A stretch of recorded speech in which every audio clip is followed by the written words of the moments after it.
해피해피한 인생 매일매일 행복한 소식 해투TV입니다. 오늘의 행복한 소식 손흥민 관련 행복 소식입니다. 지난 에버튼전과 맨유전 관련 소식입니다. 첫 번째 소식입니다.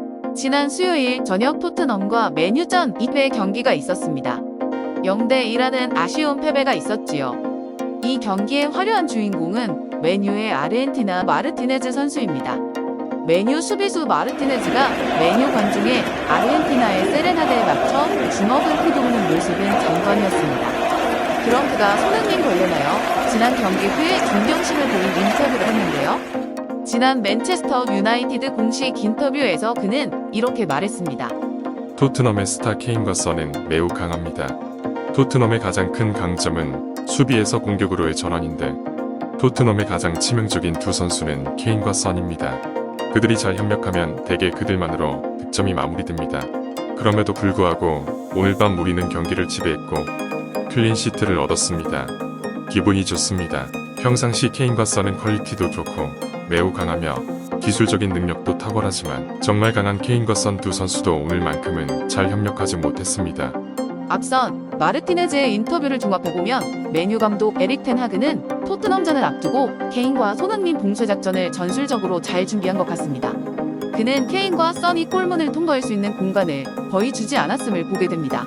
토트넘의 스타인 손흥민 선수는 이제는 상대팀 감독에게는 두려움과 공포의 대상이면서 상대팀 수비수에게는 존경과 경계의 대상이 되어버렸습니다. 콘테 감독은 맨유 감독과 마르티네즈가 인정하는 케인과 손흥민이라는 강력한 카드를 가지고도 이렇게 패착을 거듭한다면 이번 주말에 벌어질 뉴캐슬과의 경기에서도 도전할 가능성이 높아질 것입니다. 두 번째 소식입니다. 티엘 양리는 지난 맨유전에서 손흥민을 향한 애정을 드러내는데요. 티엘 양리는 아마존 프라임 스포츠에서 전국이 손흥민이 토트넘에서 잘하기를 원하며 그는 모두에게 사랑받는 사람이라고 말했습니다. 아스날 레전드 앙리는 손흥민을 선수로 사랑하며 최근 골 가뭄을 끝냈을 때 자신이 축하했다고 자랑했습니다. 그러면서 말하기를 I love he, my love him이라고 두 번이나 손흥민에 대한 애정을 강조합니다. 그리고 그는 거듭 말하기를 저는 온 나라가 잘 되기를 바라는 선수가 손흥민이라고 생각합니다. 그래서 저는 그에게 꼭 한마디 하고 싶었습니다. 그래서 저는 그에게 토트넘의 골을 축하한 것이 아니라 그의 골을 축하했습니다. 농담은 제쳐두고 모두가 손흥민을 사랑합니다. 그런데 정말 이상한 게 있습니다. 그를 반대하는 팬들조차도 그에게 약간의 동정심을 가집니다. 그가 누구이며 그가 어떤 사람이며 그가 무엇을 대표하는지에 대해 많은 것을 알고 싶어 합니다. 그냥 그는 좋은 사람이에요. 손흥민에 대한 앙리의 애정이 느껴지는 인터뷰 내용입니다. 특별히 이번에 맨유의 레전드 에브라가 오랜만에 홈구장에 방문하여 앙리와 함께하였는데요. 친한 파인 에브라 역시 박지성을 언급하며 손흥민의 매력에 대해 놀라움과 존경심을 표합니다.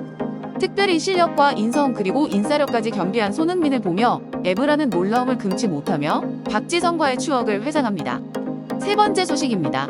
지난 토트넘과 에버튼 경기에서 프리미어리그 레전드이자 BBC 해설위원인 앨런 시어러는 해리 케인과 손흥민 두 선수를 지목하며 플레이 스타일이 매우 뛰어나다고 칭찬했습니다. 시어러는 콘테 감독이 토트넘을 운영하는 플레이 스타일을 찾았고 클럽이 그를 지원하는 한 계속해서 뛰어난 선수들이 결과를 나타낼 것이라고 말하였습니다. 그는 MBC에서 특별히 케인과 손흥민은 그들만의 적합한 플레이 스타일을 가지고 있다고 다시 한번 강조했습니다. 현재 토트넘 팬들은 행복하며 경기가 끝날 때마다 손흥민과 케인의 이름을 부르는 것을 제가 들었습니다. 무엇보다도 손흥민과 케인의 소리가 계속해서 외쳐지는 한 두 선수들은 계속해서 게임에서 승리할 것입니다. 왜냐하면 그들은 그렇게 할 수 있는 능력을 가진 선수들이며 그 누구보다도 뛰어난 선수들이기 때문입니다. 더불어 전 맨체스터 유나이티드 골키퍼 팀 하워드는 손흥민과 케인에 대한 평가는 동의하지만 콘테의 전술에 대해서는 의구심을 가집니다. 상위권에 있는 팀을 비판하는 것은 어렵지만 토트넘은 뒤로 물러서서 플레이합니다. 하지만 그들은 그들만의 스타일이 있고 앨런이 말한 대로 이 플레이가 운영되는 한 훌륭한 스타일입니다. 하지만 케인과 손흥민이 없다면 어려운 플레이임을 지적하고 또 그들이 봉쇄된다면 어려울지도 모른다고 지적합니다. 역시 그 자리에 함께한 공동 연구원인 로비 얼도팀 하워드의 의견에 동의하면서 토트넘의 수비적 전술에 대해 지적하며 손흥민과 케인이라는 강력한 카드를 제대로 운영하지 못함에 아쉬움을 표했습니다. 하지만 경기가 끝난 후 콘테 감독은 승리를 만족하며 마무리 인터뷰에서 공격 3인방을 칭찬합니다. 안토니오 콘테 감독은 해리 케인, 손흥민, 히샬리송을 투입하는 것이 클럽의 균형을 깨뜨릴 수 있을 것이라고 생각했지만 3인방의 이타심이 자신이 틀렸다는 것이 증명되어 오히려 기쁘다고 말했습니다. 특별히 콘테는 골문 앞에서 그들의 공헌이 가치가 있지만 무엇보다도 수비적으로 도우려는 그들의 의지를 더 지켜세웠습니다. 다음은 안토니오 콘테 감독의 인터뷰 내용입니다. 솔직히 초반에는 히샬리송, 해리, 소니 같은 3명의 스트라이커를 배치하기 위한 밸런스, 경쟁력에 대한 약간의 의심이 있었습니다. 하지만 오늘 우리는 공격적으로 많은 잠재력을 주면서 동시에 수비적으로도 좋은 균형을 보여주었습니다. 안토니오 콘테 감독에게 있어 모든 선수가 얼마나 수비가 중요한지 알 수 있는 대목입니다. 하지만 손흥민이라는 월드 클래스를 수비수로 쓴다는 것은 너무나도 아쉬운 일입니다. 그러나 이 또한 잘 이겨 나갈 것이라 여겨지면 월드 클래스로서의 면모를 보여주는 손흥민 선수가 되리라 믿습니다.